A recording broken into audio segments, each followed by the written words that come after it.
Imagine a war so long it spanned 4 generations. A war where kings clashed, nationalism was born, and a peasant girl became a saint. This was the 100 Years' War, a conflict that forever changed the course of European history. It all began in 1337, when England's King Edward III claimed the French throne after the death of his uncle, King Charles V of France. But the French chose Philip VI of Valois instead. This wasn't just a dynastic dispute. It was about power, pride, and the fate of 2 emerging nations. England and France were about to plunge into a war that would last over a century. In the early stages, the English had the upper hand. The famous Battle of Crécy in 1346 and the crushing victory at Poitiers in 1356 revealed the devastating effectiveness of the English longbow, a weapon that would revolutionize medieval warfare.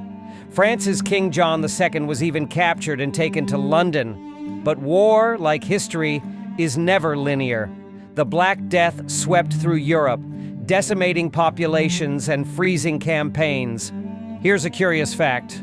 The 100 Years' War wasn't a single unbroken conflict. It was a series of wars, truces, and internal rebellions stretching from 1337 to 1453.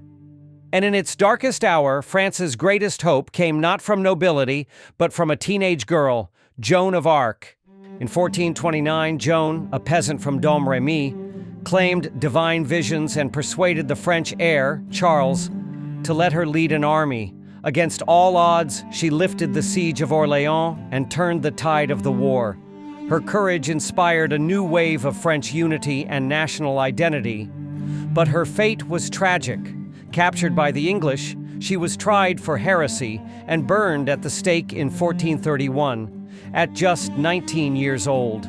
By 1453, with the decisive Battle of Castillon, the French had reclaimed nearly all their lost territories.